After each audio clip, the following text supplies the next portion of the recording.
जय हिंद प्यारे भाइयों। अगर यहाँ तक आपने रुका है, आप अगर यहाँ तक रुके हो तो जो मैं कहने जा रहा हूँ वो आप ध्यान से सुन के जाना। आपके मार्क्स जो हैं वो पेपर में इंक्रीज़ होने वाले हैं। क्या क्या आपको फॉलो करना है एग्जाम में अच्छे मार्क्स गेन करने के लिए, जो मैंने यहाँ पे लिखा 100% गारंटीड फॉर्मूला है बाई CSF सिलेक्टेड कैंडिडेट। जो अभी मैंने जल्द फिलहाल में जस्ट पहले ही आपको इन्फॉर्मेशन दी थी। एक बच्चा सेलेक्ट हुआ था SSC GD के थ्रू, उससे मेरी बात हुई थी। उन्होंने कहा था कि पढ़ाई को इस तरीके से नहीं, इस तरीके से अगर फॉलो किया आपने तो कोई भी एग्ज़ाम हो, क्योंकि उन्होंने 3 एग्ज़ाम्स क्रैक किए हैं। मैंने उनसे खुद इंटरव्यू लिया था, आमने सामने बात हुई थी। अभी तो नॉर्मल से मोबाइल पे नहीं लाया मैं, आमने सामने बात हुई तो उन्होंने खुद कहा था कि मेरा क्या फॉर्मूला था जो मैंने 3 एग्ज़ाम्स क्रैक किए हैं।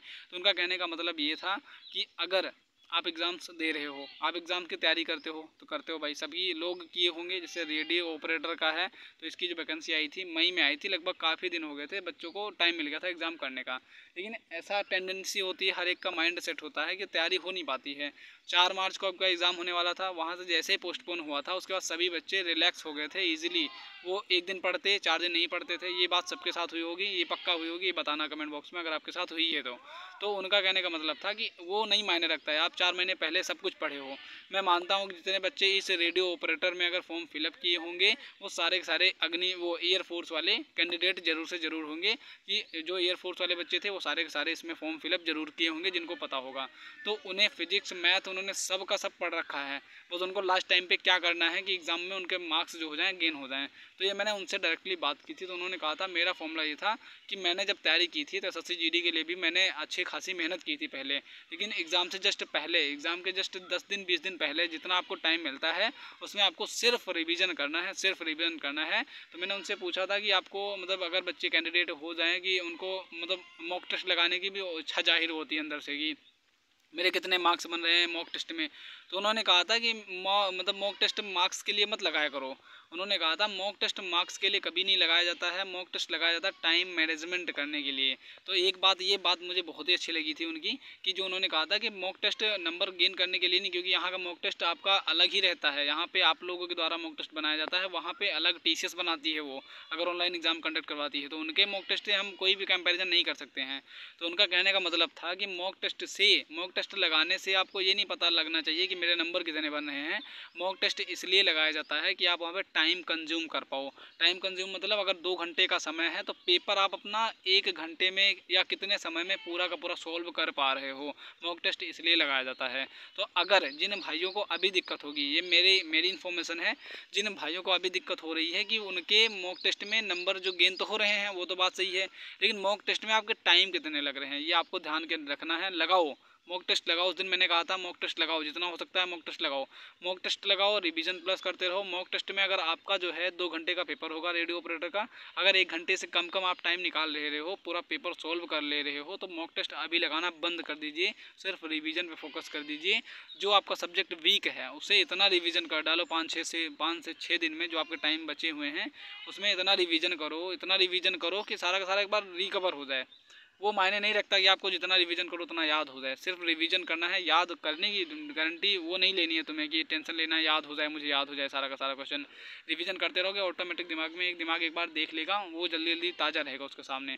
तो उन्होंने ये कहा था कि मॉक टेस्ट लगाने का मतलब ये नहीं होता कि आपके मार्क्स जो होना चाहिए वो इंक्रीज़ होने चाहिए, उसका कभी भी ये मतलब नहीं होता है। क्योंकि TCS एग्ज़ाम करा दे वो, अब अगर लेवल हार्ड बना दिया तो आप तो लगा के गए हो मॉक टेस्ट। यहाँ पे आपको टाइम मैनेजमेंट करना होता है। टाइम अगर कितने 2 घंटे का पेपर है, आप 1 घंटे में सॉल्व कर ले रहे हो, 50 मिनट में आप सॉल्व कर ले रहे हो। ये मैंने भी बताया था आपको प्रीवियस वीडियो में कि मॉक टेस्ट को कैसे लगाना है, कि 2 घंटे का टाइम जो आपको कम कैसे करके लाना है। तो अगर आप 50 मिनट में लगा ले रहे हो पेपर ना, तो अभी आप मॉक टेस्ट मत दीजिए, लास्ट में दे देना 1-2 मॉक टेस्ट, देख लेना हाँ क्या हाल है क्या खबर है। अभी आप रिवीजन पे फोकस करो, वनली रिवीजन पे। ये मेरी इन्फॉर्मेशन तो है ही, लेकिन वो भाई सिलेक्ट हुआ है, CSF में सेलेक्ट हुआ है, SSC GD के थ्रू सिलेक्ट हुआ है, उसके 144 नंबर थे।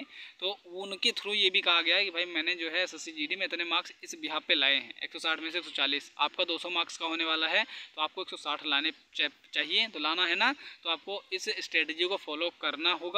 फॉलो कर लो, अगर कर लिया तो भाई सब कुछ बढ़िया हो जाएगा। इस बार का एग्ज़ाम आपका निकल जाएगा, आप सिलेक्ट हो जाओगे बेशक रेडियो ऑपरेटर में। तो मेरी बात मानो, आप तैयारी इस पे करो। आप कर रहे हो तो बहुत बढ़िया है, लेकिन अगर नहीं भी कर रहे हो तो अगर मेरी बात ओपिनियन मेरी अच्छी लगी हो, किसी भी पॉइंट पे मैंने बोला हो, अच्छा बोला हो, या उनके थ्रू, मैंने तो कुछ नहीं बोला, मैंने सिर्फ उनसे पूछा था, उन्होंने अपना ओपिनियन दिया था, मैंने आपको बता दिया कि उन्होंने ऐसे तैयारी की थी, तो आप भी ऐसे तैयारी करो, आपका निकल जाएगा। अभी सब रेडियो ऑपरेटर का एग्ज़ाम निकल जाएगा, आगे की आपका फिजिकल विजिकल तो आपके ऊपर है वो, लेकिन रिटर्न एग्जाम निकालने की जो ये स्ट्रेटजी है ये बहुत काम आएगी। काहे, क्योंकि भाई देखो तैयारी कर रहे हो तो आप अपने ओपिनियन से भी समझ रहे होगे कि हाँ मैं बोल रहा हूँ तो सही बोल रहा हूँ कि गलत बोल रहा हूँ। मैं ये नहीं कह रहा हूँ कि आप मेरी ही 100% फॉलो करो। आप इतने दिन से तैयारी कर रहे हो तो आपको अंदाज़ा होगा कि मैं सही बोल रहा हूँ या वो भाई सही बोल रहा है, कि आप अपने हिसाब से सही समझ रहे हो। तो जैसा भी होगा, जो भी होगा, आपको ओपिनियन जो दिया मैंने या उनके थ्रू जो आपको ओपिनियन दिलाया मैंने, वो आपको राइट लगा हो तो आप कमेंट बॉक्स में बता दीजिए। और तब तक अपनी तैयारी में लग जाइए, धुआंधार एकदम से लग जाइए, क्योंकि एडमिट कार्ड के चक्कर में मत पड़ना। एडमिट कार्ड आपका ईजिली डाउनलोड होगा, क्योंकि आपका अभी जाके देखोगे ऑफिशियल साइट पे, तो वहाँ से अनाउंसमेंट का जो ऑप्शन था वो हटा दिया गया, उस पर कुछ दूसरा दिखाई पड़ रहा है। तो इससे ये निकलता है कि जो मतलब साइट पे कुछ ना कुछ हलचल हो रही है, वो कुछ ना कुछ वहाँ पे सॉर्ट आउट कर रहे हैं प्रॉब्लम को। तो जल्द से जल्द आपका एडमिट कार्ड भी देखने को मिल जाएगा, उसके चक्कर में मत पड़िए। एडमिट कार्ड तो आएगा 29 को आपको पेपर है, तो आप तैयारी भी कीजिए, रिवीजन कीजिए, जितना हो सके रिवीजन पे फोकस कीजिए। सो मिलता हूँ किसी नेक्स्ट वीडियो में नेक्स्ट अपडेट के साथ, तब तक के लिए जय हिंद एंड जय भारत।